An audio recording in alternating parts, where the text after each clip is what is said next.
Hello everybody, this is Spicy Dungeoneer and we're going to be having a look at Mythic Carpathia, which is part of the Vaesen Kickstarter that I just got, and I have discussed the new rulebook or the new old rulebook before, and the starter set in previous videos, so you can check them out, plus the city of my nightmares. Sorry in advance for the poor sound quality. Some people have complained about that. All I can say is that I'm using my phone and not a professional microphone, nor am I a professional YouTuber. I make no money from this. I do not get a benefit from Free League publishers. I'm just doing this because I love Vaesen. I like role-playing games in general, and I want to promote this just because I want to play it, and I want my friends to play it, and I think that other people should also play it. So with all of that, let's move on. All right. So we'll get these out of the way and have a look at this book.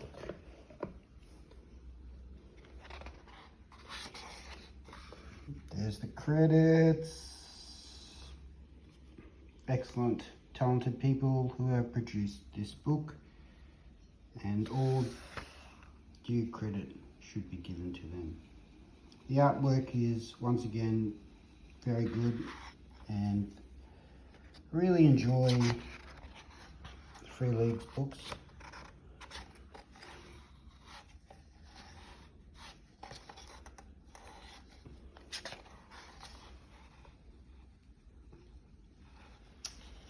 So this is a lot like the Mythical Britain, in that it's based in Eastern Europe instead of Scandinavia or Britain.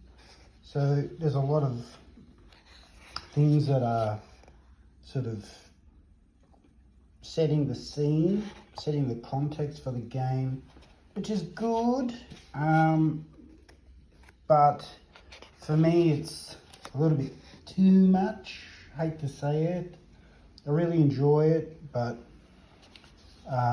so for me, when I'm running a campaign, I do want to have my player characters travel, and that's fun, and it's good to get a scenario like that, but I think you could get a little bogged down with history, especially like how much of this is going to be relevant to the game. Say you started off in Scandinavia or Britain, how much of this are you going to use? I mean, I can get it for, like, I understand that if you are going to set your campaign here, but how much, it's very much like a Wikipedia to my mind. Sorry for saying that, it sounds terrible. So, you know, they've got their own version of the secret society. They've got, which is the Powder Gate is their version of the Castle Gullenkreuz, and their own version of facilities and upgrades. I'm not sure if there's anything new or they're just tweaks. I probably will do a deeper dive comparing that. But to my mind, it's getting to the point where really they need a book of just setting up your castle and have all of this together. You know, but they do have a vampire hunter as a new archetype, which is great. I love it. I guess it might be very similar to the hunter, but yeah, well, I guess its key skill is close combat, but its key attribute is precision. That's interesting. So that's the only new archetype in terms of the changes that players may start, and the rest is sort of flavor text about the new scenario of Eastern Europe, and then a lot of new monsters, which is great. New monsters are great. A lot of them do have a vampire theme, which you would expect, and that's great.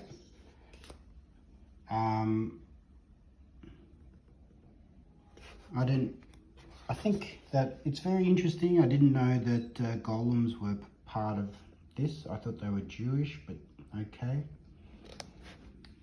Part of this, of Europe. I mean, part of this part of Europe. And you know, I've never heard of some of these monsters, even though I've got a keen interest in monsters, and that's good. So there's a few little surprises that you can drop on your party. I'm just wondering whether it would be better to have, like, how many fairies do you need, for example? How many drowning monsters do you need? Couldn't we just have a variation, some sort of table where you have one entry and some variations? But, you know, saying that, you're going to play this game for the vampires, of course. And there's plenty of them to choose from, including a sort of almost werewolf.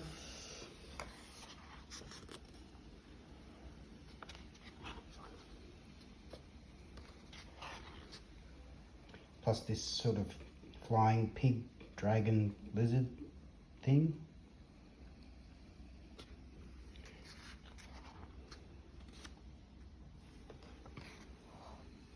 Spooky mirrors. This gives you an adventure. I won't go too much into that just because I don't want to spoil it for anybody that's going to play it. And great maps. I must admit though, the maps are a bit busy. This is not just this book, it's a free league thing, or it's a Vaesen thing. It's very busy, very hard to see. There's a lot of detail, but you sort of like don't get a lot of information for the details. Anyway, there's some local characters.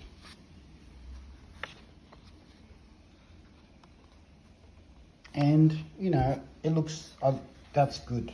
You know, I think it's great that they, you know, give you these things. I think it's also good that they give you these things for the adventures. They need to be able, you need to be giving permission for people to photocopy this though, because you need to photocopy it. And it needs to be stated that they have permission to photocopy it. There's a map, and that's great. I love maps.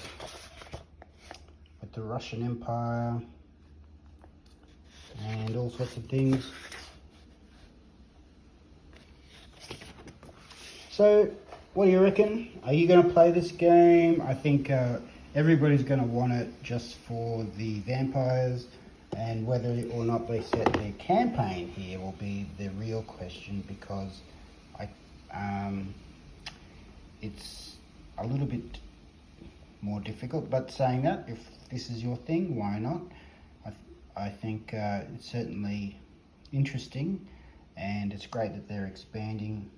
Do we need a book for every region? Like, is it going to be a North American one soon? I bet there is. I bet that people are already making it. Is there going to be one for Africa or Asia? You know, do we need a book for each region, or can we start like producing some general rules. I think considering that the rule book actually needs a few tweaks, it's going to be interesting, because then if they do a second edition of the rule book, does that mean we have to redo all of these? I don't know. Anyway, that's enough from me for today. Hope you've liked this video. I would still buy it. I mean, why? I love Vaesen, so I'm going to buy it. But do you need it? I think really everything you need is right here. And some dice, and you're set to go. Deck of cards, you're fine. I do recommend the starter set, and I'm going to play that one time soon. Alright then, that's enough for me. Please like, subscribe, all the things. Really helps me out. And I will see you in the next one. Bye for now.